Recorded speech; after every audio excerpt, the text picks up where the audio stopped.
Hola hermanitos de Semillas de Fe, espero que estén bien. El día de hoy les traigo un contenido revelador sobre los videntes de Medjugorje.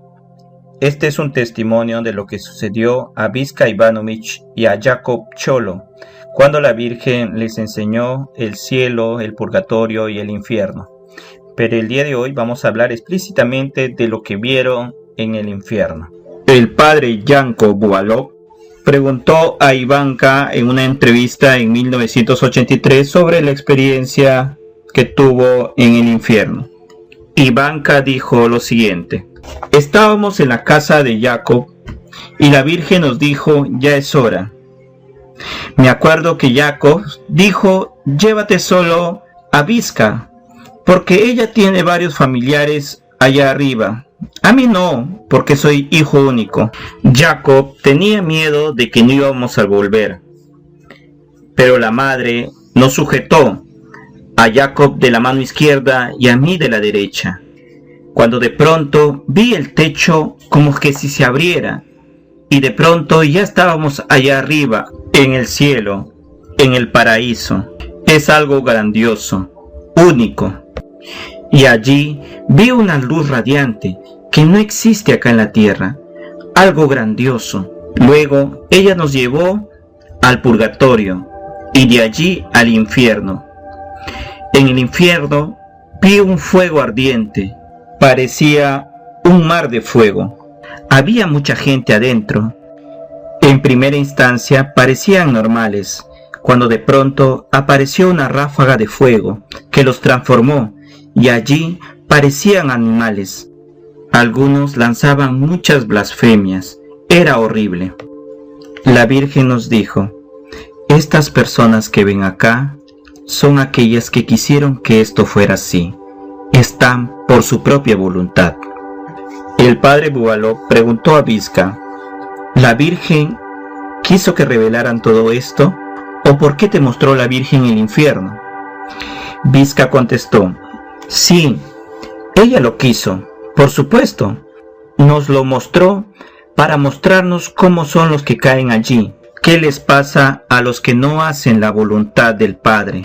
Creo que los hombres no deberíamos olvidar que algún día todos seremos juzgados por nuestro Padre. Hay una terrible diferencia entre el cielo y el infierno. Lo he visto todo. He visto el llanto y el rechinar de dientes, gente transformada, endemoniada. Parecían bestias algunos. Otros tenían la apariencia demoníaca, con colas y cuernos. Cuando el padre Buvalov preguntó a Jacob cómo lo había visto él dijo lo siguiente: yo vi al infierno como una gran llama y hombres adentro. ¿Cómo se veían estos hombres?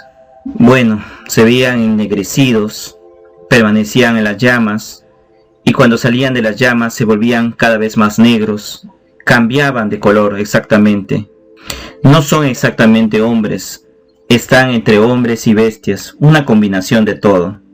Vi mucha desesperación, blasfemia, pero era un fuego ardiente, muy ardiente.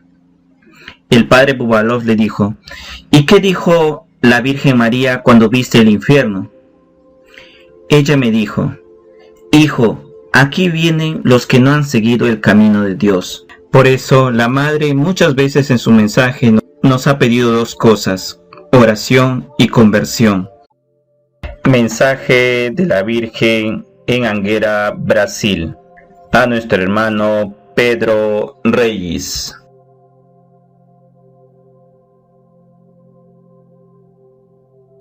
Queridos hijos, tengan confianza, fe y esperanza. Busquen al Señor y el mañana será mejor para todos ustedes. Soy su madre y rogaré a mi Hijo Jesús por ustedes. Abran sus corazones a mi llamado y en todo imiten a mi Hijo Jesús. No se desanimen ante las dificultades. Recuerden que no hay victoria sin cruz.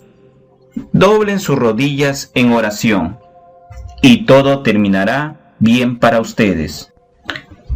Acojan el Evangelio de mi Hijo Jesús y sean fieles al verdadero magisterio de su Iglesia. Después de todo el dolor, el Señor enjuagará sus lágrimas y verán nuevos cielos y nueva tierra. Los hombres y mujeres de fe cargarán pesada cruz, pero no retrocedan. Quien camina con el Señor jamás experimentará el peso de la derrota.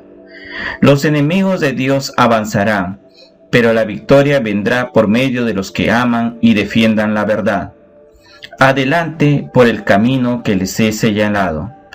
Este es el mensaje que les transmito en nombre de la Santísima Trinidad. Gracias por permitirme reunirlos aquí una vez más. Les bendigo en el nombre del Padre, del Hijo y del Espíritu Santo. Amén. Vayan en paz.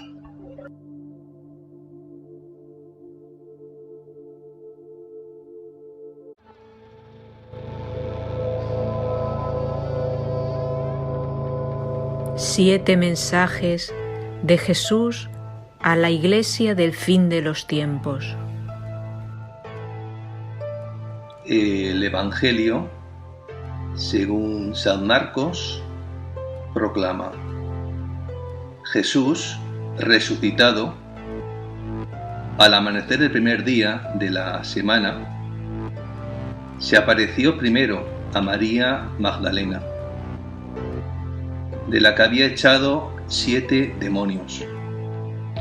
Ella fue a anunciárselo a sus compañeros, que estaban de duelo y llorando.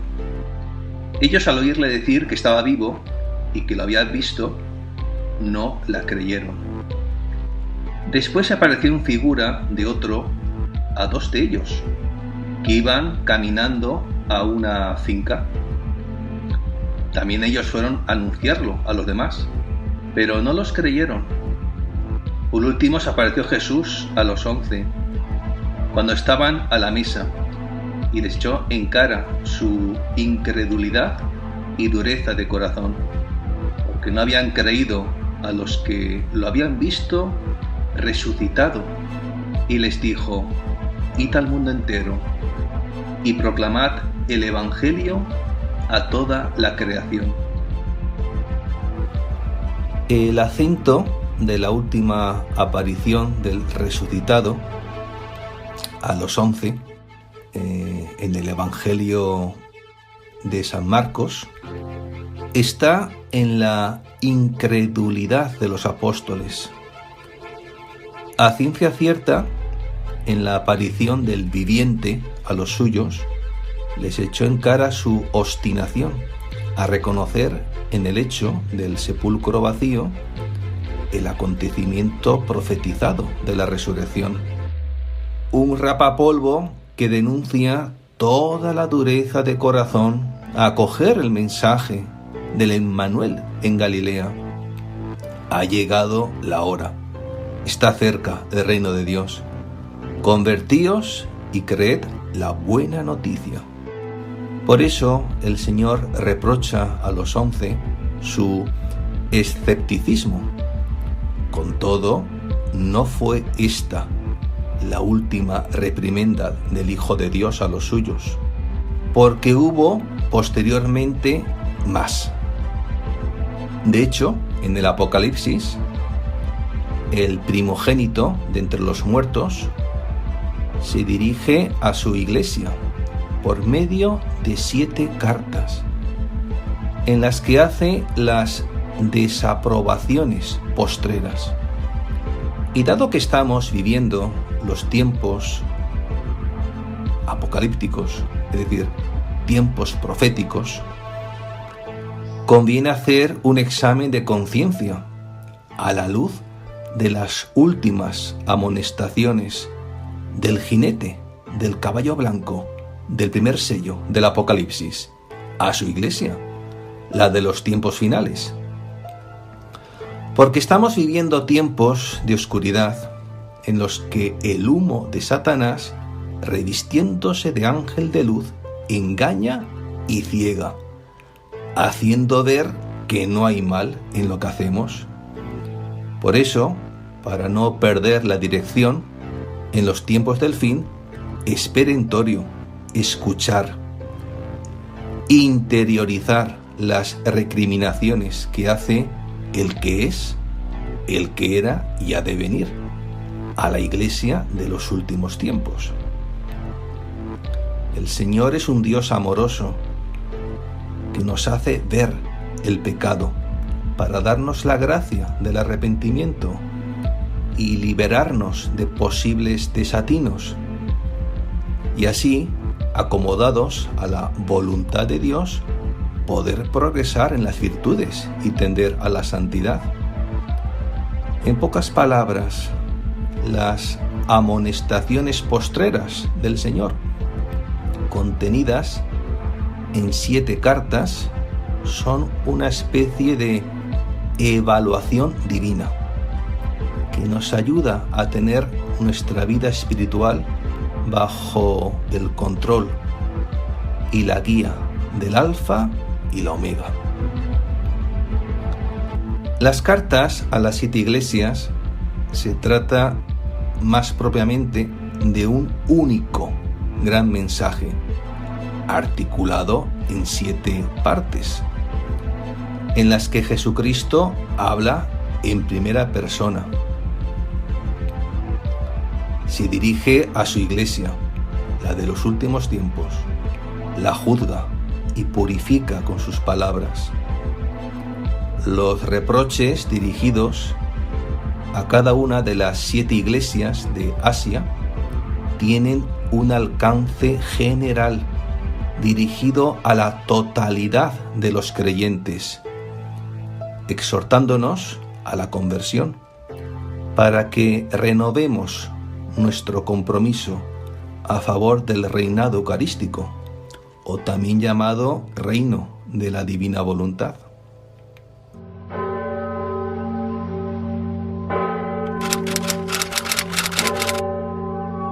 Carta a la Iglesia de Éfeso.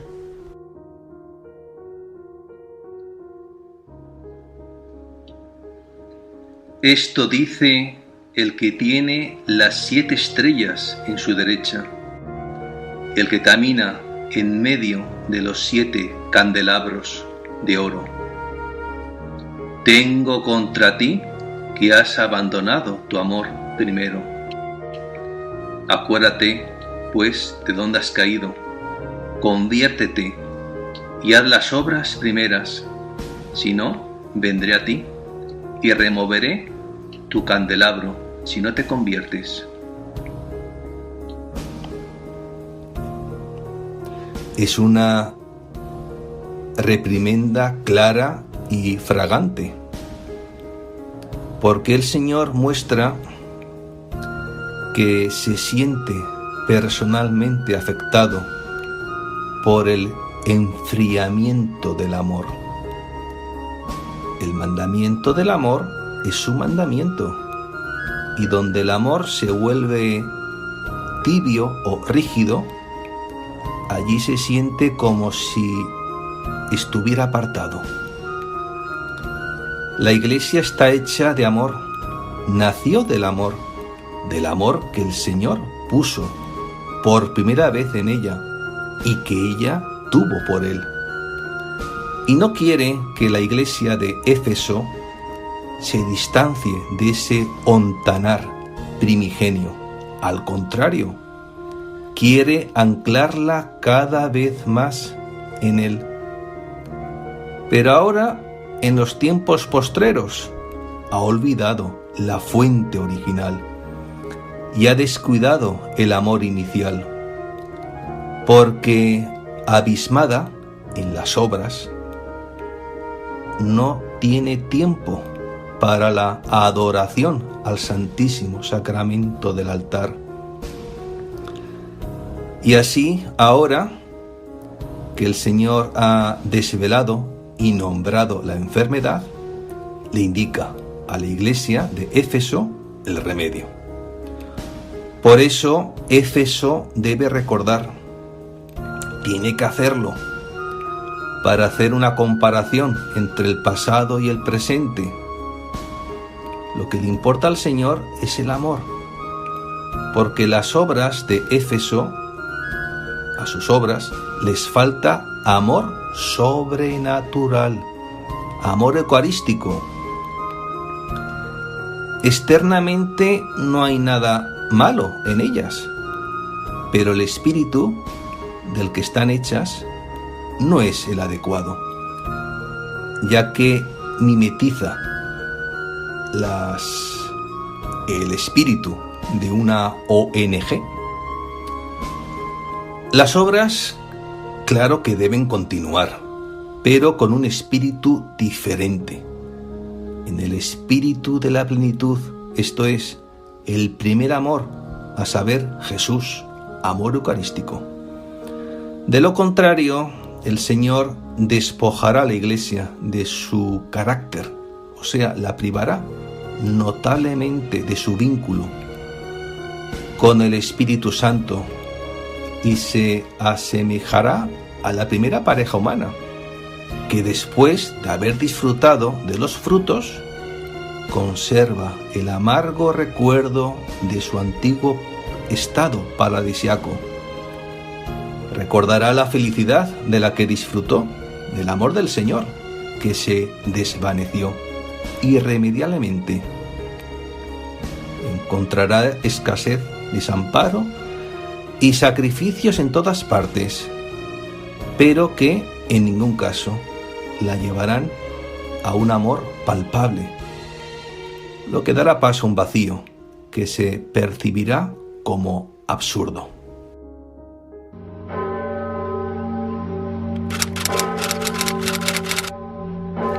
Carta a la Iglesia de Pérgamo.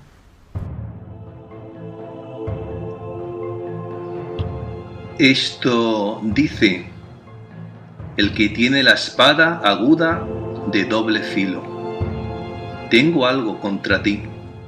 Tienes ahí a los que profesan la enseñanza de Balaam, el que enseñó a Balac a poner tropiezos a los hijos de Israel, comer de lo sacrificado a los ídolos y a fornicar. Conviértete, pues, si no, vendré pronto a ti y combatiré contra ellos con la espada de mi boca. El Señor está enojado por el hecho de que dentro de la iglesia de Pérgamo hay personas que inducen a la gente a ingerir la inmundicia y que ellos mismos se involucran en el deleite de este tipo de hábitos demoníacos y por consiguiente aceptan las categorías e ideales inicuos. Los apóstoles de los últimos tiempos no deben estar en conveniencia con el mundo, entendida esta como infidelidad a Dios, ya que deben comportarse pulcramente. Lo mismo ocurre con la fornicación. Quien es cristiano no debe tomarse ninguna libertad que el catecismo de la Iglesia Católica no admita. Aceptar un estilo de vida como el que impera en la Gran Babilonia conduce antes o después a prostituirse, o sea, a dar la espalda a los valores del mensaje evangélico, traicionando de ese modo la fidelidad a Dios. El hecho desconcertante de Pérgamo es que el talante de aquellos que se inclinan a coquetear o flirtear con la iniquidad dominante del mundo impío no parece suscitar objeciones ni críticas por parte del resto de los creyentes. En cualquier caso, el Señor menciona la figura de Balaam, aquel que instigó al pueblo de la alianza a ser infiel a Dios.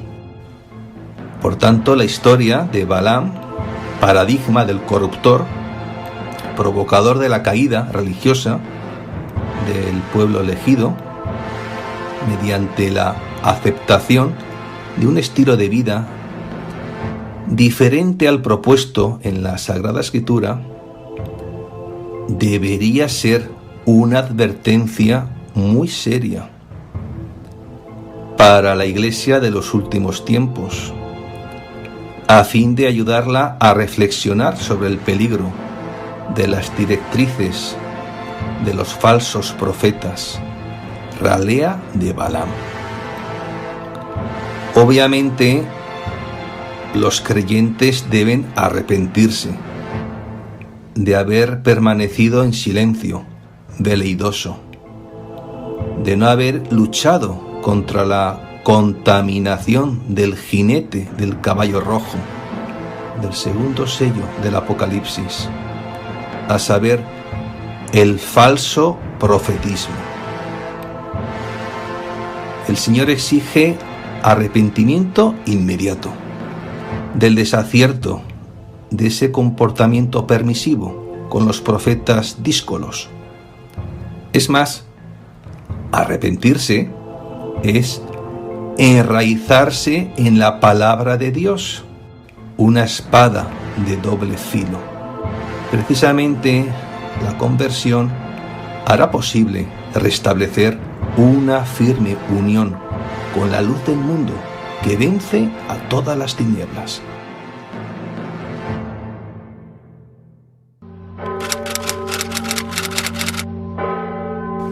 Carta a la Iglesia de Tiatira. Esto dice el Hijo de Dios, el que tiene sus ojos como llama de fuego y sus pies como bronce bruñido. Tengo contra ti que permites a esa mujer, Jezabel. Mira, voy a postrarla en cama, y a los que adulteren con ella los someteré a una gran tribulación, si no se convierten de sus obras. La situación de la iglesia de Tiatira es bastante compleja, porque la autoridad de la iglesia, que debería estar para sondear y juzgar a los espíritus, no obstante, vela pasivamente una perturbación llamada Jezabel. Se trata de la falsa iglesia, aquella que no está asentada sobre el vicario de Cristo.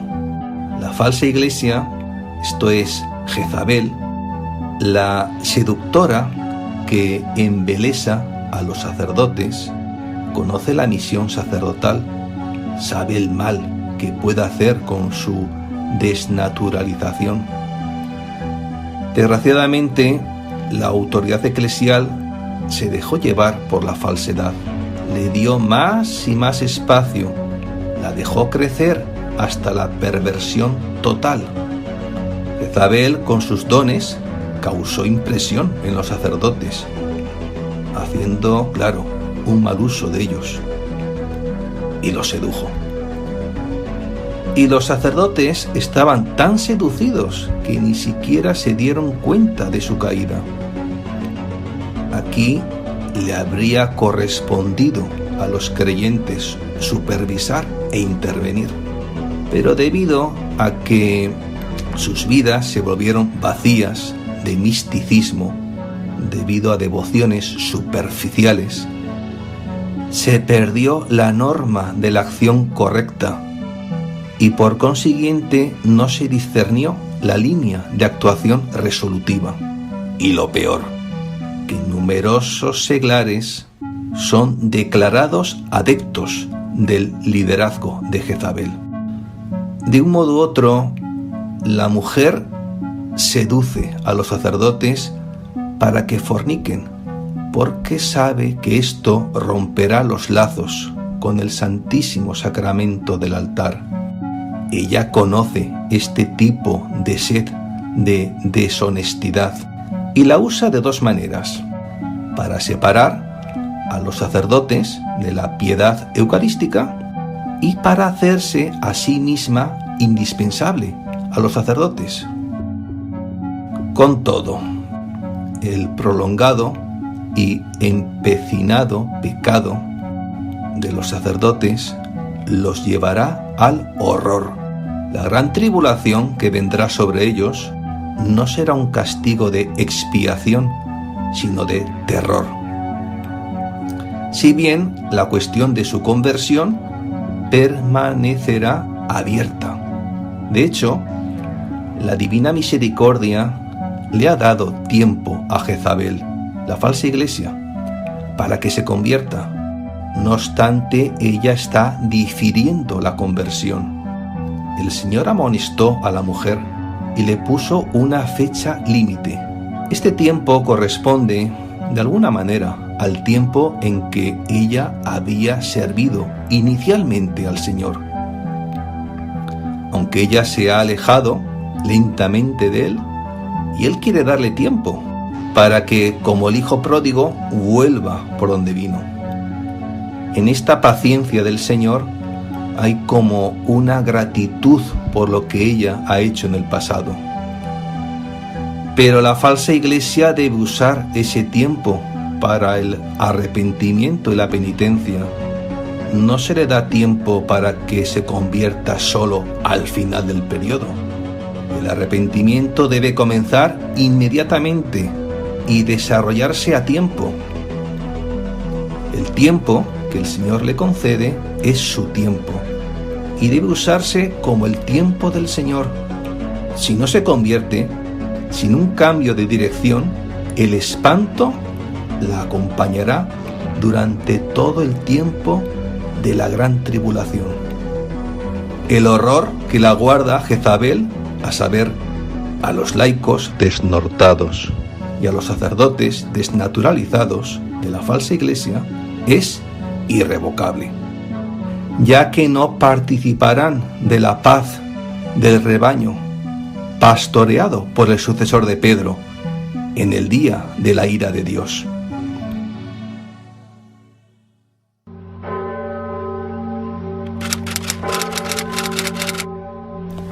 Carta a la Iglesia de Sardes.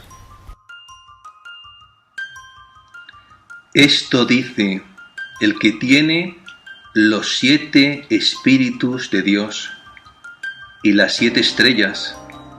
Conozco tus obras, tienes nombre como de quien vive, pero estás muerto. Sé vigilante y reanima lo que te queda y que estaba a punto de morir, pues no he encontrado tus obras perfectas delante de mi Dios. El Señor enfatiza su propio conocimiento de las obras de la iglesia de Sardes, para que seamos conscientes de que no se le puede ocultar nada. Precisamente conoce que de nombre está viva, pero realmente Sardes está muerta. Ahora bien, la iglesia de Sardes puede disimular su muerte, de tal manera que otros piensen que está viva y queden engañados. Sedados ya no miran a Dios. A pesar de ello, Sardes se considera viva, ya que se ve que se mueve y actúa. Ahora bien, se trata de un movimiento externo, carente de vitalidad interna. En cualquier caso, el Señor se dirige a los pocos en Sardes que todavía no están en coma, ese resto que aún no ha muerto, porque quiere llevarlos a una nueva vida a través de su palabra, pero necesita su cooperación. Él no puede hacerlo solo. De ahí que los alienta a la vigilancia, ya que como adormilados frente al mal, no puede insuflarles vida.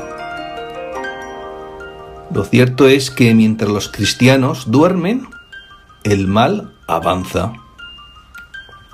Y para aclarar la urgencia del despertar, el Señor asevera que ha encontrado sus obras sin contenido.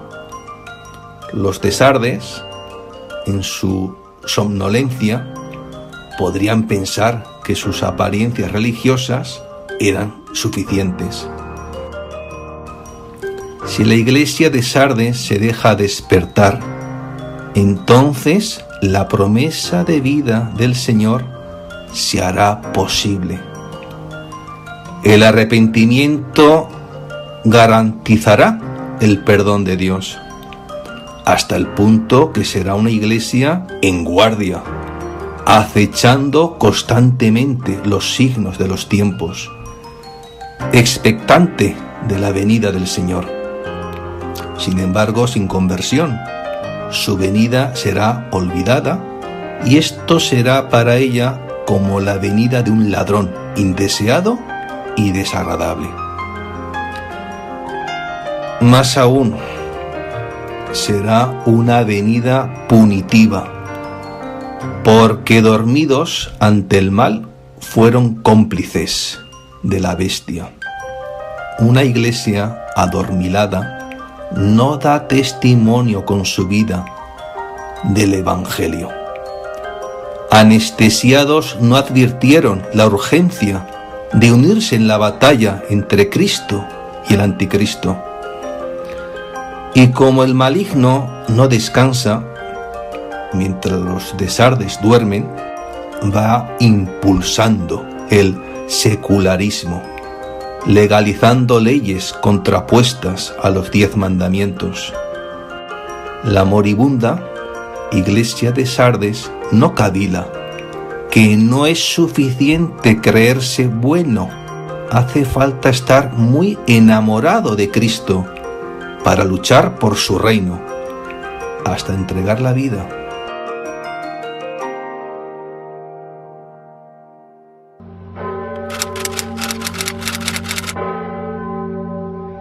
Carta a la Iglesia de la Odisea.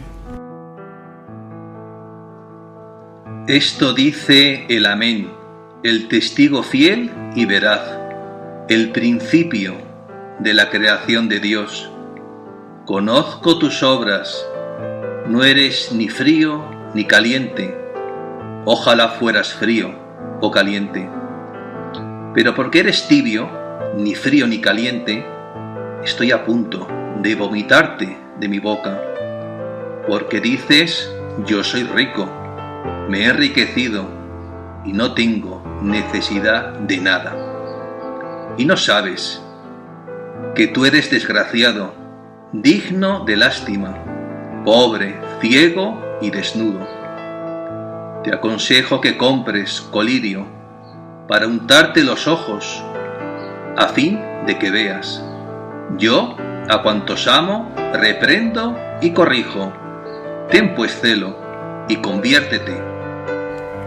La iglesia de la Odisea es la que necesita urgentemente esta amonestación del Señor, por ser la mayor pecadora. Ella contiene toda la hondura del misterio de la iniquidad que puede albergar la naturaleza humana, porque expele un rotundo y continuo rechazo a Dios. A ciencia cierta, el Señor conoce exactamente las actitudes de la Odisea y las juzga por su contenido, es decir, su espíritu, en el que el viviente no reconoce su Santo Espíritu. Por eso son vacuas para el cielo, pues deberían expresar algo que no se encuentra. Son como una mentira viviente para el viviente. Así que preferiría que esas maneras no existieran en absoluto. La iglesia de la Odisea no es ni fría ni caliente. No dice ni sí ni no. Se salvaguarda, sin pronunciarse sobre nada. Es como alguien que escucha y nunca responde. Teme cualquier determinación. No quiere tomar partido. Quiere vivir en medio de su irrealidad, asentada en un supuesto equilibrio, sin ofrecer a nadie un perímetro de embate. Si se hubiera decidido por la bandera de Lucifer, entonces tal vez podría ser exorcizada por la bandera del Rey del Universo. Así que a la iglesia de Laodicea, el Señor le dice: ojalá fueras fría o caliente.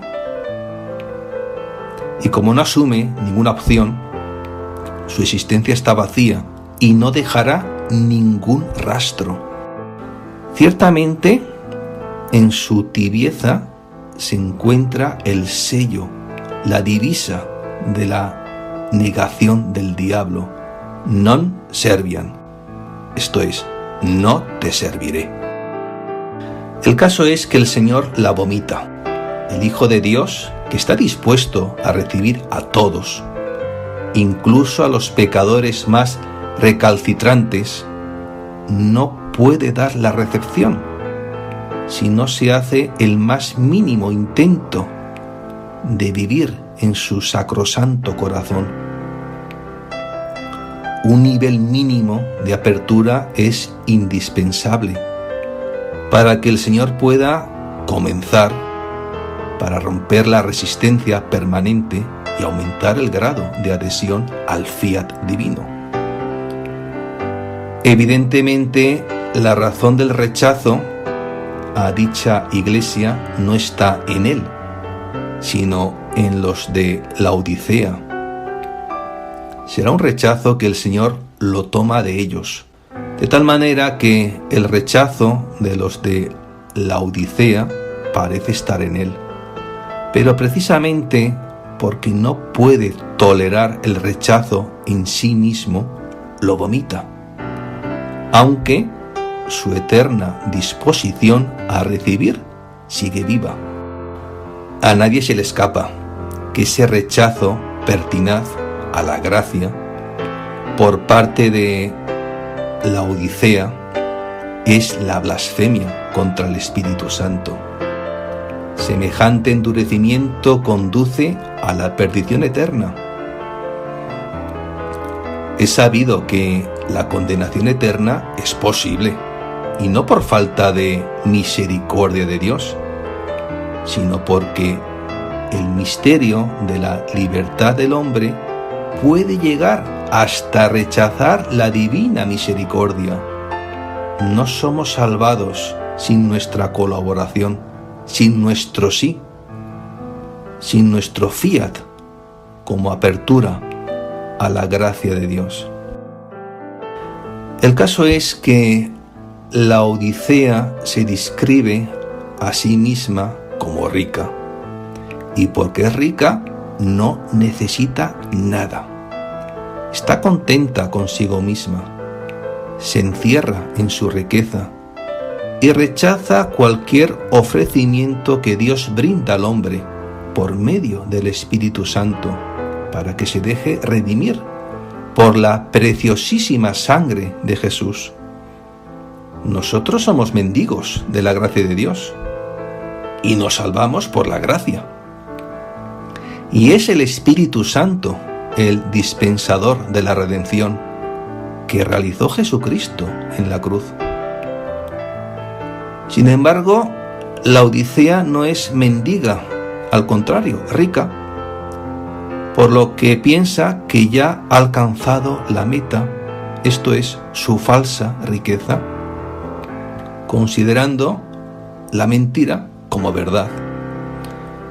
No obstante, el Señor concede a los de la Odisea la merced de mostrarle su auténtica condición, tal como imparcialmente juzga el cielo.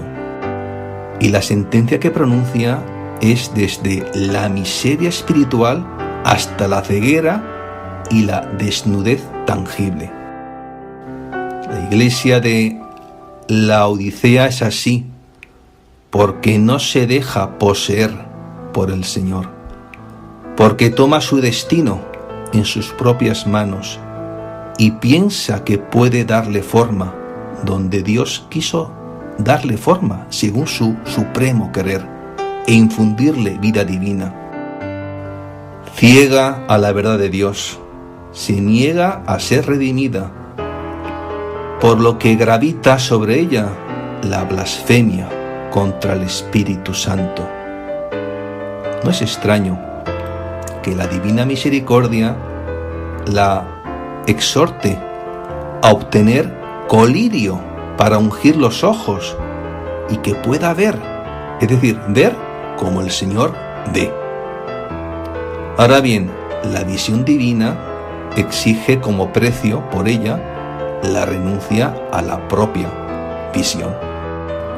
Y ese es el punto crítico, pues uno solo puede responder a eso tratando de renunciar a sí mismo, lo cual no es posible sin humildad.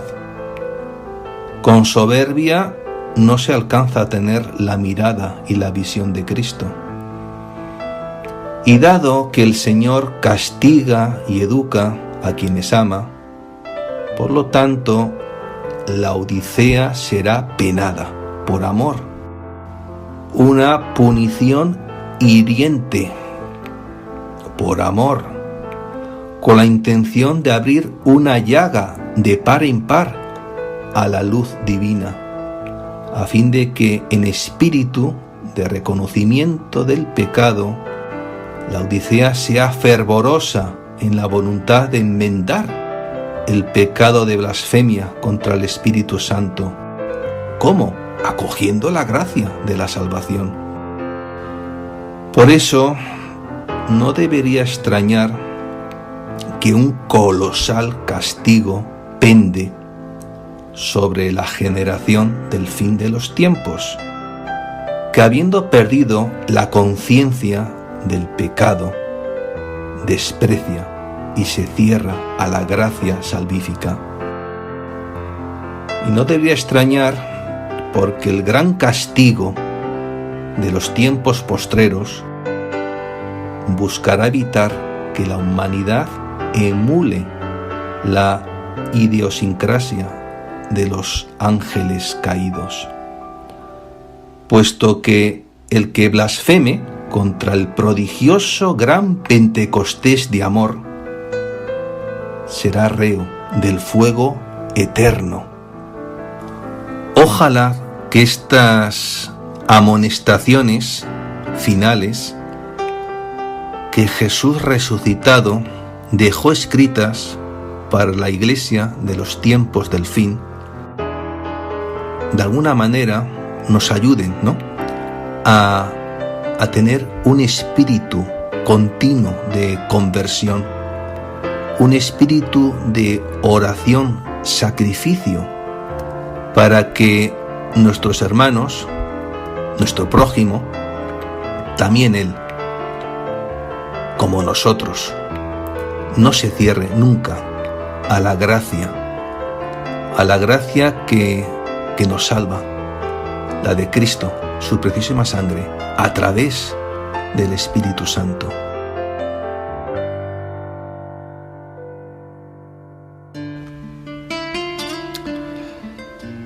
Las 5 increpaciones del Señor a la Iglesia, tal como han sido vistas y explicadas, son para situarla y situarnos en un proceso penitencial, ya que solo aquellos que se han convertido de verdad serán capaces de no zozobrar en los 10 días que afrontará el cuerpo místico de Cristo, a saber, la pasión de la Iglesia.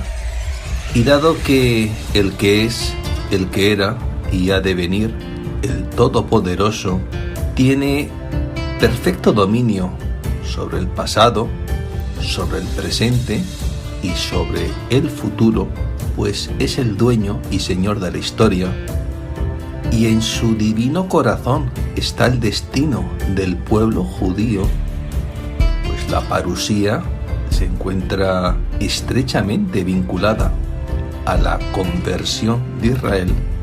Difícilmente el pueblo del Antiguo Testamento dará el paso de aceptar al Emmanuel y por consiguiente adherirse a la Iglesia Católica.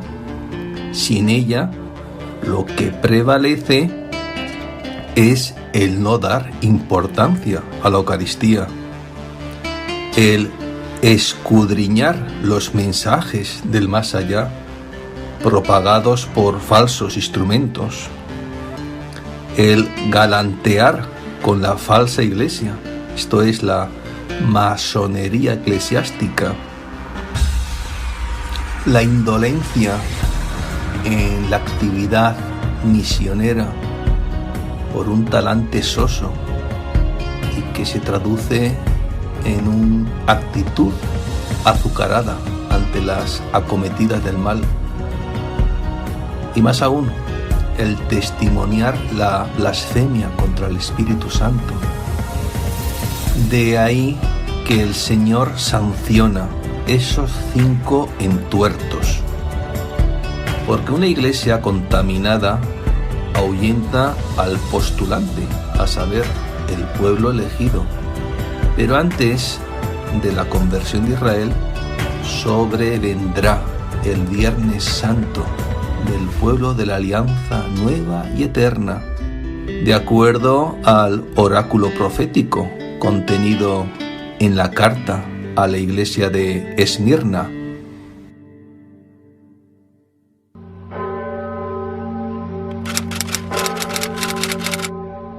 Carta a la iglesia de Esmirna. Esto dice el primero y el último, el que estuvo muerto y ha vuelto a la vida. Conozco tu tribulación. No tengas miedo de lo que vas a padecer. Mira, el diablo va a meter a algunos de vosotros en la cárcel para que seáis tentados durante 10 días. Sé fiel hasta la muerte y te daré la corona de la vida. La Iglesia debe vivir la misma misión que Cristo, conociendo luchas similares a las del Verbo de Dios. En cualquier caso, Jesús, victorioso en la cruz, es el jinete del caballo blanco del primer sello del Apocalipsis, cuyo manto está empapado en sangre, invitando a presenciar la derrota de las fuerzas del mal, porque con su preciosísima sangre derramada en el Gólgota ha vencido a sus enemigos.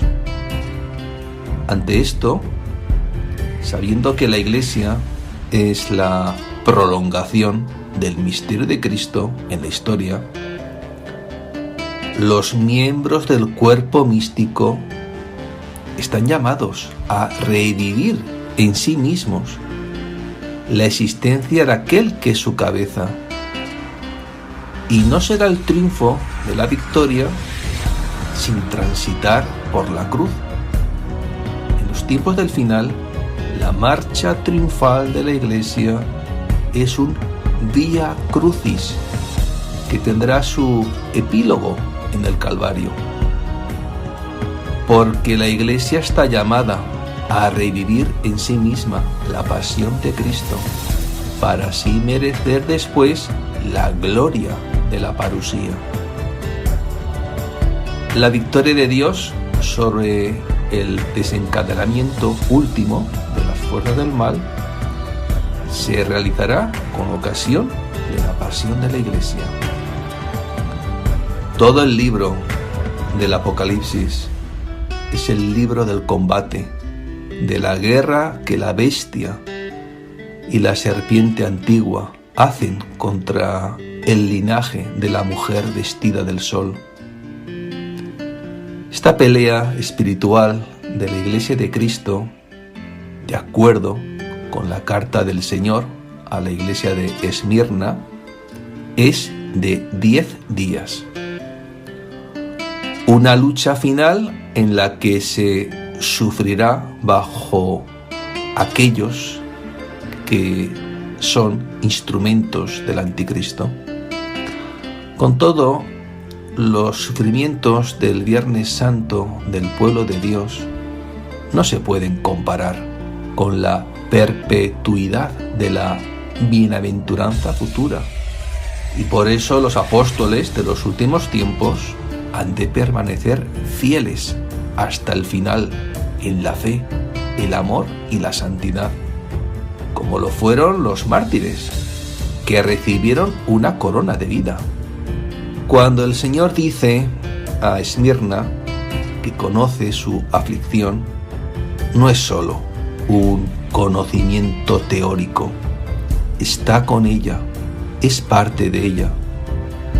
Y el que vive en la tribulación y tiene muy claro que el Señor está presente, no se rinde, porque tiene la certeza de que el camino de la cruz es un camino de victoria.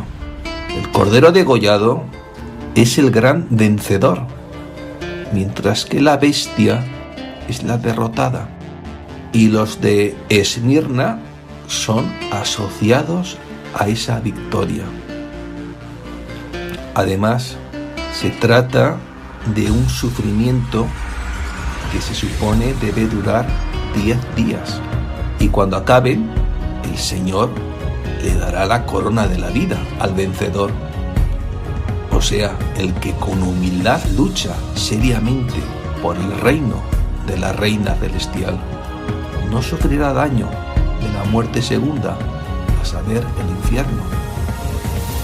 Los fieles de la iglesia de Esmirna, a fin de mantener inquebrantable su adhesión al Señor, no deben valorar de forma negativa las penalidades causadas por la persecución, porque el Señor ya ha previsto la pasión de su cuerpo místico y la ha presentado como bienaventuranza que abre el camino para experimentar la plena comunión con Dios. Así Él lo anuncia: bienaventurados los perseguidos por causa de la justicia, porque de ellos es el reino de los cielos. Un consuelo ante la penosa prueba por la que atravesará y está atravesando la iglesia de los últimos tiempos, los tiempos postreros, es que ésta se desarrollará por 10 días. Y conforme al simbolismo de los números en el libro del Apocalipsis, esa cifra indica algo que es limitado. Por ejemplo, el poderío de la bestia se antoja imponente a primera vista: 7 cabezas con 10 cuernos y 10 diademas. Pero en realidad es muy reducido, como recuerda la repetición del dígito 10. Por lo tanto, el Vía Crucis de los 10 días de la Iglesia de los últimos tiempos será de corta duración. Además, esa cifra indica que la pasión de la Iglesia tendrá lugar en el marco de la gran tribulación de Babilonia la Grande, ya que la mención de 10 días de Calvario alude veladamente a las 10 plagas de Egipto, y éstas evocan la cuestión de Israel, mencionada en la carta del Señor a la iglesia de Filadelfia.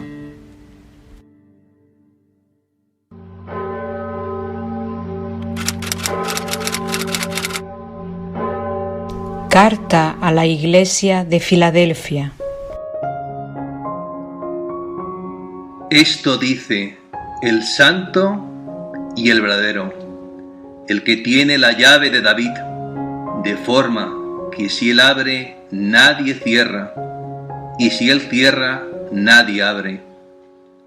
Has guardado mi palabra, y no has renegado de mi nombre.